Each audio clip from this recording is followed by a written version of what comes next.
How do you raise $2 billion? Sign up Hollywood's biggest stars, hire a dream team of executives, and still crash and burn in 6 months. That's the story of Quibi, one of the fastest, most expensive failures in streaming history. It promised to reinvent how we watch video. It had A-listers, it had hype, it had money, tons of it, and then poof, gone. So what went wrong? How do you fail this big this fast? Stick around, because today, we're breaking down how Quibi blew $2 billion and became a punchline for the streaming wars. And trust me, the lessons here, they're brutal. The big, bold pitch Quibi stood for: quick bites. The idea: premium, Hollywood-level shows, but broken into short episodes under 10 minutes each. It was built for your phone. Portrait or landscape, optimized for mobile viewing. The pitch was simple: people don't have time for long shows, but they still want great content on the go. Jeffrey Katzenberg, Disney legend, and Meg Whitman, ex-eBay CEO, led the charge. $2 billion raised from the biggest studios and investors: Disney, Warner Bros., NBC Universal, Alibaba. Stars lined up: Spielberg, Chrissy Teigen, Idris Elba, Jennifer Lopez. The press hyped it as the future of streaming. On paper, Quibi looked unstoppable, but great pitches don't guarantee great products. Betting big on mobile only? Quibi's entire model was built around one bet. People want to watch premium content on their phones, not on a TV, not on a laptop, only on mobile. No casting, no desktop version, just the app. That decision made sense in theory. We all use our phones constantly. TikTok and Instagram proved short-form video works. But here's what Quibi missed: TikTok and Instagram are free, social, and user-generated.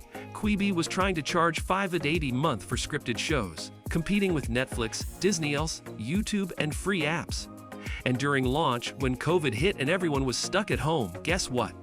People weren't craving mobile shows. They wanted TV. Quibi's mobile-only gamble backfired hard.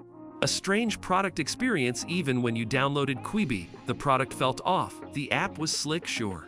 You could flip between portrait and landscape, but it lacked the features people expected. No comments, no community, no viral sharing, no memes, no screenshots, and no way to watch on a big screen. It didn't feel like Netflix. It didn't feel like TikTok. It felt like something in between, and not in a good way.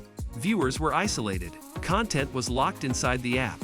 Nothing caught fire online. No buzz. And in 2020, if your content isn't shareable, it's invisible. Quibi's UX wasn't just bad. It was disconnected from how modern audiences consume media. Misreading the competition, Quibi launched into a crowded war zone: the streaming wars. Netflix was dominating. Disney Flow was crushing it. HBO Max was coming. TikTok was exploding. YouTube remained a juggernaut. Quibi thought it was creating a new lane, but in reality, it was entering a brutally competitive space, with a product that wasn't clearly better than anything else: short-form video. TikTok had that, for free. Premium storytelling. Netflix had that, on any device. Quibi's $5 month pitch didn't stack up, and without a killer hook or standout hit, it couldn't steal attention from the platforms people already loved. It was trying to fight too many giants. With a confused strategy, the COVID launch disaster. Timing is everything, and for Quibi, timing was a disaster. The app launched in April 2020, peak COVID lockdown. Katzenberg later blamed this for the failure. The problem: Quibi was built for on-the-go viewing, commuting, waiting in line, traveling. But suddenly, everyone was stuck at home, binging Netflix on their TVs, scrolling TikTok in bed. Quibi's mobile-only model was instantly obsolete, and instead of pivoting fast, adding TV support, they stuck to the original plan for months, wasting precious time. Was COVID the only reason Quibi failed? No, but it poured gasoline on the fire. The worst possible launch window for an already flawed product. No breakout hit in streaming. It only takes one hit to break through. Think Stranger Things, Tiger King, The Mandalorian. Quibi, no hits. They had big names, but none of the shows stuck. Titles like Most Dangerous Game, Chrissy's Court, and Flipped failed to go viral. No memes, no fan communities, no word of mouth. And because episodes were locked inside the app, it was hard for shows to spread naturally online. No one was clipping scenes or recommending them to friends. Without a must-watch show, Quibi couldn't drive subscribers. In streaming, content is king, and Quibi, despite spending hundreds of millions, didn't produce a single crown jewel. The price problem. Let's talk about pricing. Quibi launched at $4.99 month with ads or $7.99 month ad-free. But here's the thing, for $7.99 you could get Disney with Marvel, Star Wars, Pixar, and more. For $9.99 you could get Netflix Basic. Quibi was trying to sell 5 10-minute mobile episodes for nearly the same price as full-blown streaming services. And they didn't offer a free tier. Not even for early adoption. No freemium, no viral growth strategy. Just pure paid subscription. In a market full of cheaper, better options, Quibi's pricing felt tone-deaf. If you want mass adoption, you can't charge a premium for an unproven product. Quibi didn't get that. Leadership disconnect. On paper, Quibi had a dream team: Katzenberg and Whitman, titans of Hollywood and Silicon Valley. But here's the problem: they were out of touch with modern media culture. They built Quibi like a traditional studio, top-down, celebrity-driven, closed ecosystem. Meanwhile, audiences were gravitating toward creator-driven, community-powered platforms: TikTok, Twitch, YouTube. Katzenberg later admitted he didn't understand Gen Z. Whitman was a seasoned exec, but not a content visionary. The leadership didn't embrace internet culture. They didn't build for virality. They didn't adapt fast. Quibi was run like a studio, in a world where platforms beat studios. And that old-school mindset doomed them. Ignoring user feedback from day one. Users had feedback. Why can't I cast this to my TV? Why no sharing features? Why can't I download content? Why can't I even take a screenshot? But Quibi didn't listen, or moved too slowly. It took months to add basic features like casting. In contrast, platforms like TikTok were constantly iterating, driven by what users actually wanted. Quibi felt inflexible. It was built around Katzenberg's original vision, even when reality proved that vision wasn't working. When you ignore your users, they leave. And once they're gone, it's almost impossible to win them back. Quibi's failure to adapt was one of its biggest unforced errors. Burn rate from hell. Quibi raised $1.75 billion and spent fast. Hundreds of millions went to content. Salaries were massive. The exec team was bloated. Marketing spend was enormous. Super Bowl ads, splashy promotions. But revenue?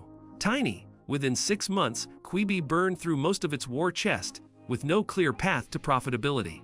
At its peak, it barely hit 500K active users, a fraction of projections. Churn was brutal. And when it tried to raise more cash, investors balked. The numbers weren't there.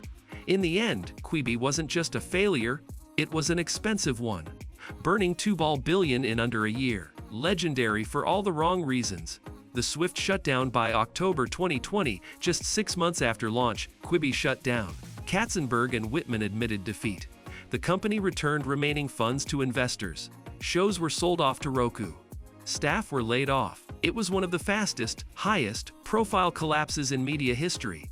The saddest part: many of the creators and crew who worked on Quibi shows never got their moment. The platform vanished before their work could find an audience.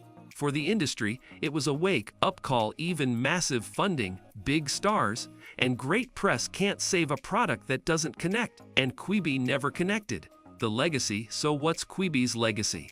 In some ways, it validated short-form video, but it also proved you can't just throw money at a trend. Audience first, platform second, content third. Quibi built the reverse: content first, no platform, no community, and no one asked for it. Meanwhile, TikTok, free, social creator-driven, was exploding globally. Quibi's failure showed that Hollywood can't simply disrupt the internet with top-down thinking. You need to build for the culture, not for an outdated model. It's a 2,000 billion reminder: great tech is about more than great content. It's about understanding your audience, and Quibi never did. And that's how Quibi raised $2 billion and still failed. A bold pitch, legendary leadership, big stars, endless cash. But no connection, no audience, no adaptability. What do you think was Quibi's biggest mistake? Drop your thoughts in the comments. I'd love to hear them.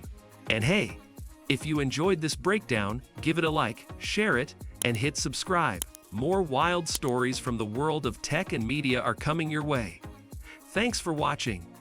And remember, in this game, money isn't enough. You've got to win hearts. See you next time.